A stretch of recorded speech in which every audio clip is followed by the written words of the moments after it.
સવારથી જ ભક્તોની ભારે ભીડ જે છે તે જોવા મળે છે.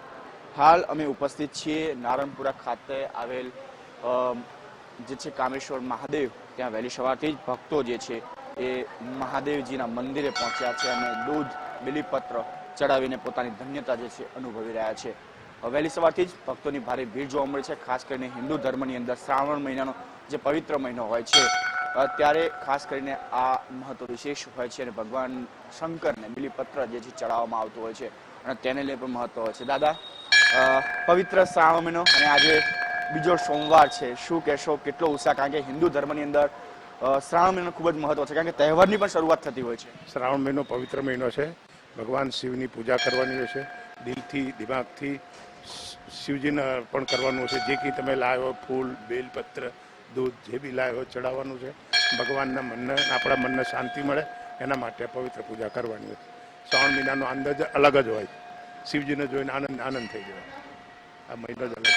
બિલકુલ, તો શિવજીને જોઈને ધન્યતા અનુભવ, કારણ કે હિન્દુ ધર્મની અંદર ભગવાન શંકરને જે રીઝવવા માટે શ્રાવણ મહિનાનો પાછો સોમવારનો દિવસ છે જે સૌથી પવિત્ર માનવામાં આવતો હોય છે અને હિન્દુના તમામ જે તહેવારોની શરૂઆત પણ શ્રાવણ મહિનાથી થતી હોય છે. તે જ પ્રકારે કામેશ્વર મહાદેવ જે અંકુર 4 રસ્તા જે આવેલા છે ત્યાંની બહાર આવેલું કામેશ્વર મહાદેવ હાલ વહેલી સવારથી ભક્તોની ભારે ભીડ જે છે એ જોવા મળતી હોય છે. ખાસ કરીને જે પ્રકારે મંદિરની બહાર અને મંદિરના અંદરના દ્રશ્યો જે છે ભક્તો મોટી સંખ્યામાં પહોંચ્યા છે અને ભગવાન શંકરને જે છે એ પોતે બિલીપત્ર કે દૂધ જે ચડાવીને ધન્યતા અનુભવી રહ્યા છે. ભક્તોની ભીડ છે વહેલી સવારથી જ જે છે એ જોવા મળે છે અને શ્રાવણ મહિનાની અંદર ખાસ કરીને જે છે એ લોકો જે છે એ પાર્થેશ્વર જે માટી અને ગોબરના છાણમાંથી જે તૈયાર કરવામાં આવતું હોય છે તે બનાવતા હોય છે અને તેની પણ પૂજા જે છે સ્ત્રી અને પુરુષ બંને કરી શકતા હોય છે.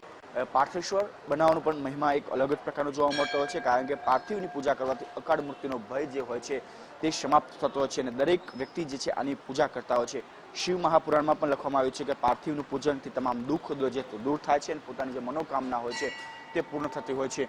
એટલે કે પાર્થિવની પણ પૂજા કરવામાં આવતી હોય છે, જેની અંદર પવિત્ર નદી, તળાવ, માટી જે હોય છે તેને લાવવામાં આવે છે. શુદ્ધ દૂધનું ભેળવીને શુદ્ધ કરીને તેને શિવ મંત્રનો જે જાપ કરવામાં આવતો હોય છે અને તેનાથી પવિત્રતા અનુભવતો હોય છે. સુખ, શાંતિ અને સમૃદ્ધિની મનોકામનાઓ જે છે કરવામાં આવતી હોય છે. તે જ પ્રકારે શ્રાવણ મહિનાનો આજે બીજો સોમવાર અને વહેલી સવારથી જ મહાદેવજીના મંદિરોમાં ભક્તોની ભારે ભીડ જે છે જોવા મળી રહી છે.